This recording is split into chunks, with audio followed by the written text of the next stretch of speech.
Assalamualaikum warahmatullahi wabarakatuh. Halo, apa kabar sahabat guru pembelajar semua? Semoga dalam keadaan sehat walafiat. Perkenalkan, nama saya Pak Zainuri, guru matematika dari SMP Negeri 2 Karangjati, Kabupaten Ngawi, Jawa Timur. Pada kesempatan ini, saya ingin menunjukkan pembahasan yang saya lakukan pada tingkat guru dalam program guru pembelajar dari asesmen kompetensi minimum. Nah, sebelumnya saya ingin bertanya, apakah sahabat guru pembelajar sudah tahu apa itu program guru pembelajar seri asesmen kompetensi minimum? Untuk itu, mari kita simak bersama penjelasan berikut ini.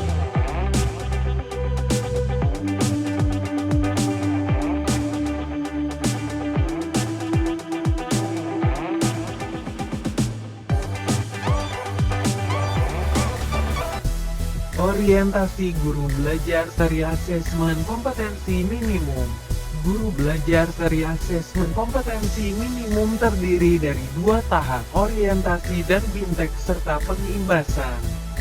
Pada tahap pertama ini peserta terlebih dahulu mengikuti orientasi yang membekali peserta mengenai latar belakang, tujuan umum, kebijakan dan alur program guru belajar seri asesmen kompetensi minimum. Pada tahap kedua adalah tahap pengimbasan. Pada tahap ini peserta diharapkan dapat menjadi bagian perubahan pendidikan dengan cara mengajak dan mendampingi guru lain di satuan pendidikan peserta untuk mengikuti program guru belajar seri asesmen kompetensi minimum. Selain itu peserta diminta mendokumentasikan video pengimbasan dan mengunggah video tersebut pada YouTube sebagai syarat untuk mengunduh piagam penghargaan. Pentingnya asesmen nasional. Asesmen nasional perlu dilakukan untuk peningkatan mutu sistem pendidikan, tidak hanya berorientasi pada pencapaian siswa dalam menguasai materi pelajaran dan nilai ujian akhir. Keberhasilan sistem pendidikan lebih difokuskan pada pencapaian kompetensi siswa yang meliputi pengetahuan, keterampilan, dan sikap. Terlebih pada era transformasi pendidikan abad ke-21, di mana arus perubahan menuntut siswa menguasai berbagai kecakapan hidup yang esensial untuk menghadapi berbagai tantangan abad ke-21.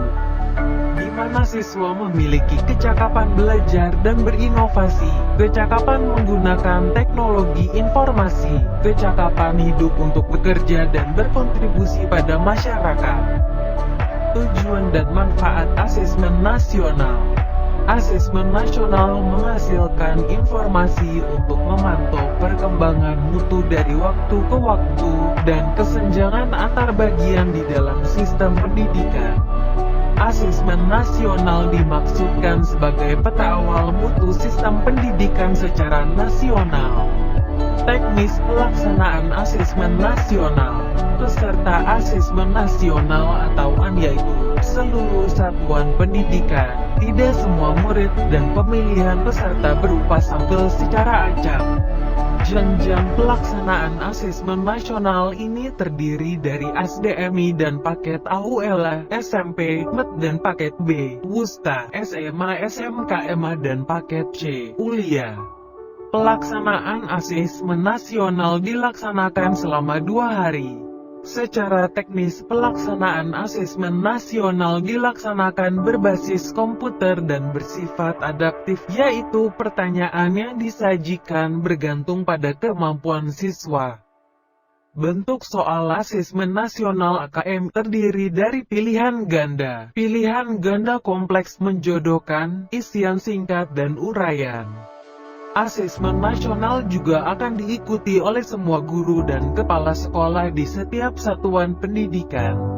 Informasi dari peserta didik, guru, dan kepala sekolah diharapkan memberi informasi yang lengkap tentang kualitas proses dan hasil belajar di setiap satuan pendidikan. Sementara asesmen kompetensi minimum untuk pendidikan kesetaraan berfungsi sebagai ujian kesetaraan. Strategi pembelajaran soal literasi dan numerasi. Butir-butir soal asesmen literasi dan numerasi melibatkan proses penalaran yang tidak dapat dipersiapkan melalui program bimbingan belajar intensif yang berfokus pada latihan-latihan soal saja.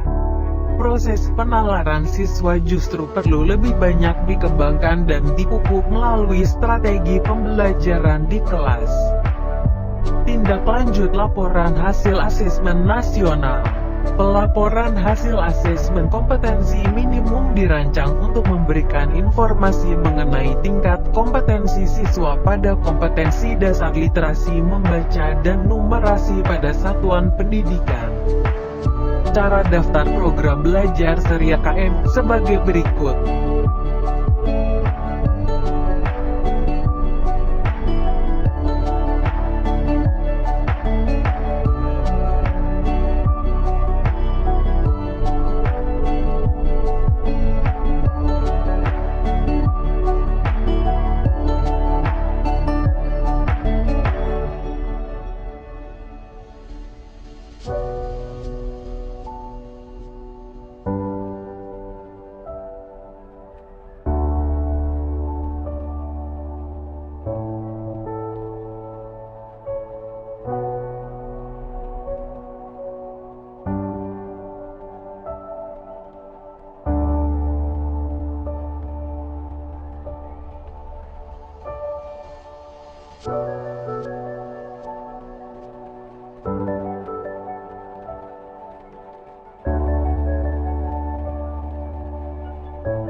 Dari penjelasan tadi, banyak hal yang dapat kita lakukan dalam proses pembebasan untuk mengajar rekan guru yang bergabung dalam program guru pembelajar.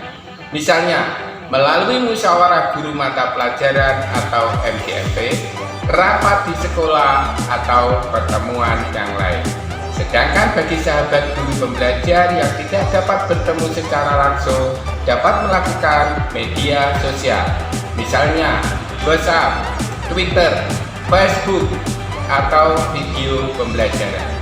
Jadi, banyak hal atau banyak peluang dan kesempatan untuk menuangkan dan mengembangkan kualitas diri kita sebagai tenaga pendidik. Demikian penjelasan dari saya. Atas perhatian sahabat guru pembelajar semua, saya mengucapkan terima kasih. Wassalamualaikum warahmatullahi wabarakatuh.